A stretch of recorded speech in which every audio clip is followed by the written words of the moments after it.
আর এক ফোনে বাংলায় এবার নজর রাখতেই হচ্ছে আবহাওয়ার খবরের দিকে, কারণ আজ থেকে ফের কমবে শীত। কলকাতা সহ দক্ষিণবঙ্গে ফের বাড়বে তাপমাত্রা।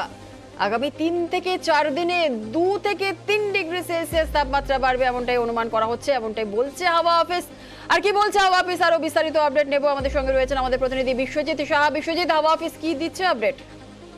দেখো, যে তাপমাত্রা নেমেছে কিছুটা, এই তাপমাত্রা সাময়িক এর আগেই আবহাওয়া দপ্তর জানিয়েছিল এবং সেই মতোই আজ কিছুটা তাপমাত্রা বেড়েছে এবং আগামী 2-3 দিনে অন্তত তাপমাত্রা আরো কিছুটা বাড়বে।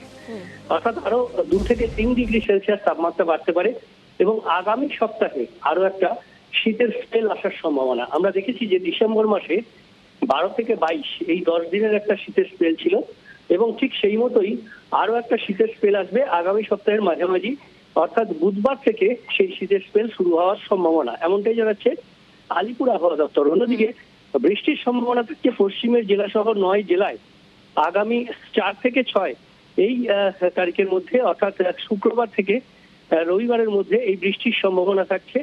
অন্যদিকে দার্জিলিং এ বৃষ্টি এবং তুষারপাতের, একদম উঁচু এলাকায় তুষারপাতের সম্ভাবনা এবং দার্জিলিং ও কালিম্পংয়ের পার্বত্য এলাকায় বৃষ্টির সম্ভাবনা, হালকা বৃষ্টির সম্ভাবনা থাকছে, কারণ পশ্চিমী ঝঞ্ঝা পাস করছে।